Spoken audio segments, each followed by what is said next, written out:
You are watching PR English Shorthand Dictations YouTube channel. This is English Shorthand dictation number 374 and the dictation speed is 120 words per minute. Ready? Start. Honorable Chairman Sir, I thank you for giving me an opportunity to speak on the motion of thanks on the President's address. We know that it is customary that a President's address, though delivered by the Honorable President, is basically the government's policy which has been written by the government, and it is only through her that the government's policy is expressed. To add more evidence to that, our Honorable President, being a scheduled tribe person, has not been able to mention even a single word about the horrors which have happened in a northeastern state. If she had been given an opportunity, I am sure that she would have at least said a word of consolation or a word of confidence to the local people over there.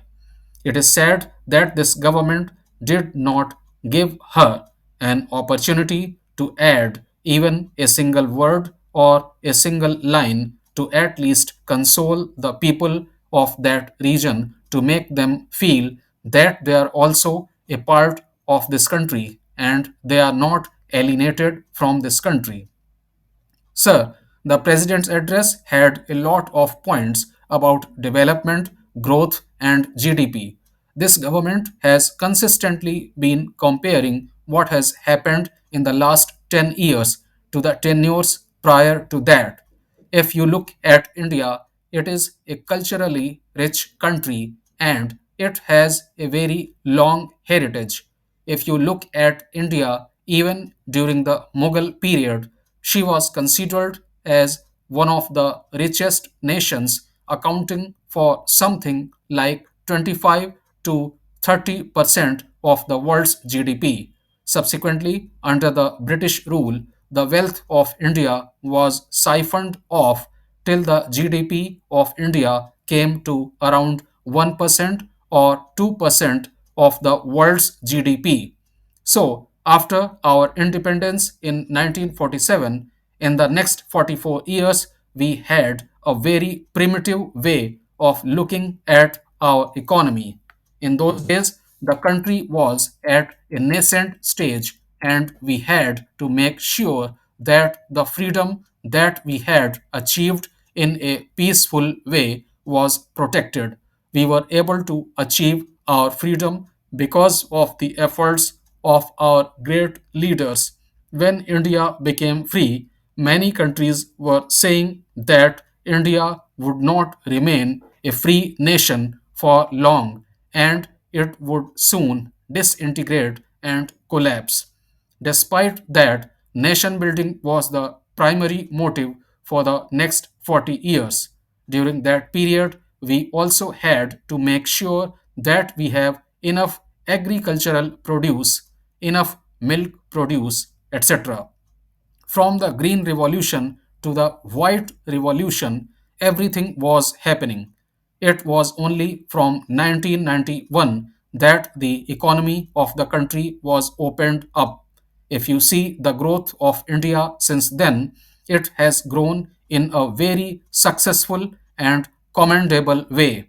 If you look at the decadal growth from 1994, our GDP was about $300 billion in 1994, and we had touched $700 billion in 2004.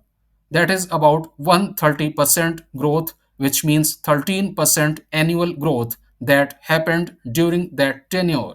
Subsequently, from 2004 to 2014, it went up from around $700 billion to $2.1 trillion. It was a very impressive 18% annual growth. It was 180% growth during that period.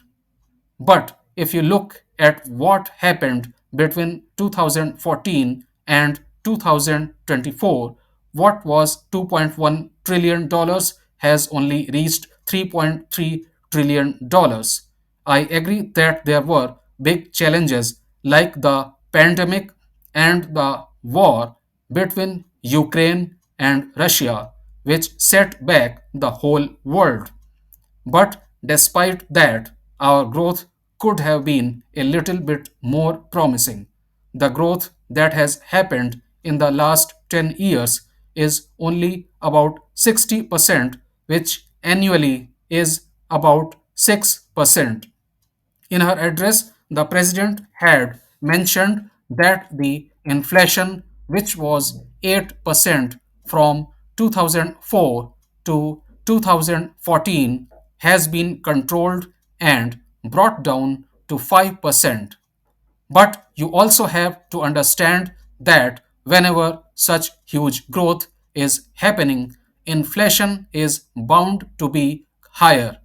This government has mentioned that they have brought 25 crore people out of poverty. I congratulate the government on this. But at the same time, the government also says that 80 crore people have been provided free food. 80 crore people is about 57% of the total population. If you are saying that 80 crore people had to be fed during the pandemic, that is understandable. But now that the pandemic is over and we have recovered from it and we are back to normal, continuing it for another 5 years is paradoxical and contradictory.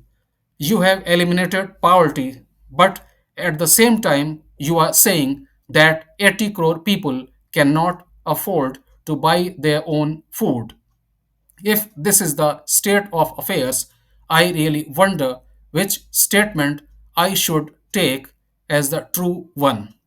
We were also talking about the Citizenship Amendment Act.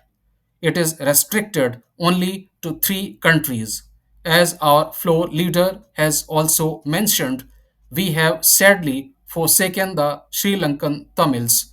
There are more than 1 lakh Sri Lankan Tamils who are in India for more than 40 years.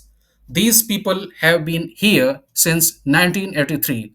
They have had children over here. None of them are given any of the facilities of this country. We have kept them as refugees for the past 40 years. They have been denied certain educational opportunities. Sir, this persecution was also religious and linguistic. You have to understand that Buddhism was the main religion in Sri Lanka. They had also said that non Sinhalese speaking people should not be staying there. This house must be aware of the horrors they went through in July 1983 when a large number of people were murdered and tortured. Even subsequently, the horrors which have befallen them make me shudder to even think about them. I was studying in 10th standard when this happened. I remember that it was announced as a public holiday on the day these horrors happened. Usually we enjoy whenever there is holiday. But on that day, every classmate of mine had tears listening to the horror stories which had been perpetrated on the Tamils in Sri Lanka. So, I request this government to ensure that a suitable amendment be made. Sir, 1 lakh people are living in camps over here. They all should be considered and Indian citizenship should be given to them. Two of our former prime ministers, Madam Indira Gandhi and Mr. Rajiv Gandhi, had signed an accord saying that citizenship will be given.